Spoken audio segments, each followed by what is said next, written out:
I think Kevin Jackson's been in a few debates with Van Jones before. You found the Black Sphere. KJ Radio at Kevin Jackson TBS. How you doing, brother? Good, Jamie. Good to talk to you, man, especially coming off of a night like last night. Boy, I'd say, what's your takeaway? I think Van Jones is wrong. Trump was president long before this. Trump became president the moment he waved his magic wand and saved jobs at Carrier. That's when he really, in my opinion, said, you guys don't know what you're in for. Right. And I love that he came out and he gave the litany of the companies that have said they're going to invest billions of dollars and create real jobs.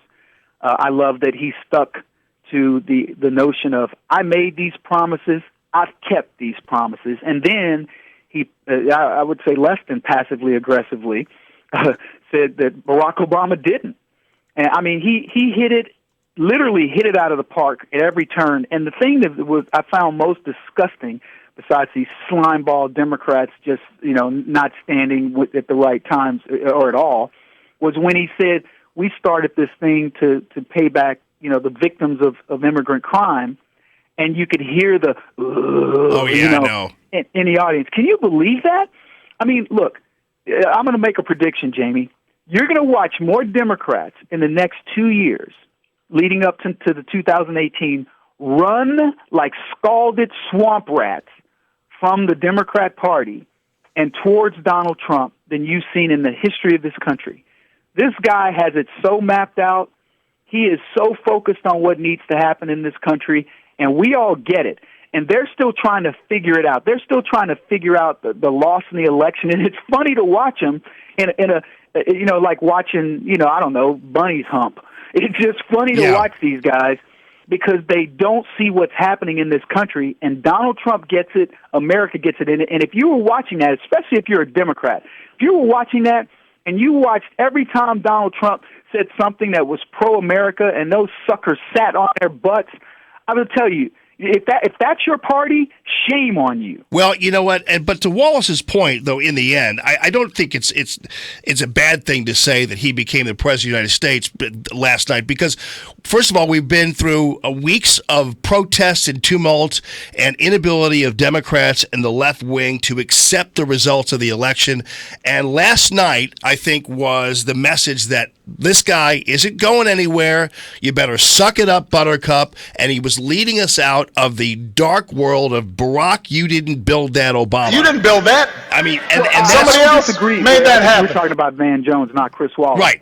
Look, I get what he's saying, but that's the leftist take. The leftist take, that would be like me saying, "Oh, I accept Van Jones." Van Jones is a moron. No offense to anybody that loves the guy, he's a moron. And for him, that may have been his, epiphany or a cathartic moment on behalf of Trump, but it wasn't the rest of the country. The cathartic moment on behalf of Trump was when he became president-elect, and the very first thing he did was the thing that Barack Obama said would take a magic wand, and Donald Trump did it like he was flicking lint off of his jacket. That's what was the cathartic moment. That's when people knew, we got a different dude here. And then he went on, and he listed them. IBM, SoftBank, Boeing, Lockheed, whatever. All these companies now that are saying, we're going to reinvest in America. Then he went on to talk about what that means and why keeping you safe is important. And then he goes on to talk about why I'm putting in immigration reform and why I'm vetting refugees is because these people up here have lost their loved ones. And I love when he called the Democrats out and said, you explain to them how some illegal killed their person, killed who they were, who got let out of prison twice because you didn't want to deport them, or they came back after being deported. You explained to them. Those were the moments, and so everything he's done up to this point has proven that he should be president of the United States. That's why I disagree with Van Jones. I understand what he was saying, and he's saying for leftists, you better watch out. Now, to your point, let me tell you what happened. Donald Trump said to them, I'm going to do this with or without you.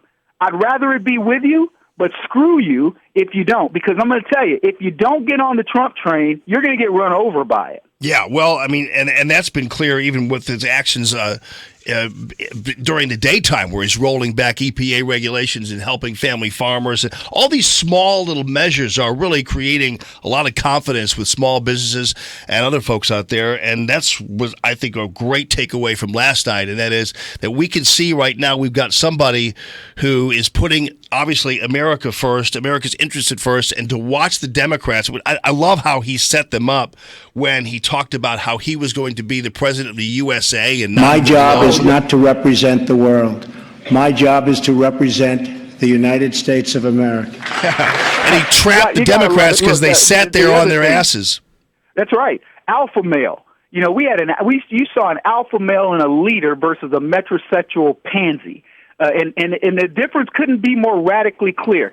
And I'm going to tell you, everybody who cast their vote for Donald Trump and a bunch of them who didn't watched him and said, this guy knows what he's doing, and it isn't going to take very long. In fact, it's already happening. I love that he referenced the stock market and the fact that it was going through the roof. We wrote about it.